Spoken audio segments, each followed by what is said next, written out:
Your car breaks down on a 2-lane highway, 30 minutes from the nearest town, and it's getting dark. What's in your trunk right now decides how the next hour goes. Today we're building the vehicle emergency kit that actually matters. 5 categories, not a random gear dump. First, visibility. This is the most skipped category and the most important one. A reflective triangle or flares, a high-vis vest, a flashlight. A stopped car that nobody sees is how a breakdown becomes a second, worse accident. Second, getting moving again. A portable jump starter beats jumper cables because it doesn't need a second car.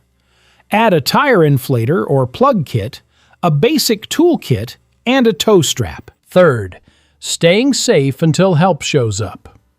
Compact first aid kit, a seatbelt cutter and window breaker, work gloves, a whistle. Cheap items, and the seatbelt cutter is the one most people never think to buy until they need it. Fourth, comfort. A blanket, a poncho, water, and snacks.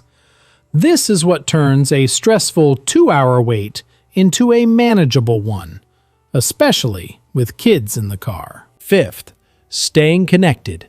A car charger, a separate power bank, and a paper map for the dead zones GPS won't save you in. If you actually break down, get off the roadway if you can. Hazards on immediately. Triangle back about 100 feet. Stay belted inside on a highway shoulder. And call for help before you start troubleshooting. And check your kit twice a year. Summer means extra water and a tire pressure check. Winter means a shovel, traction sand, and a real blanket.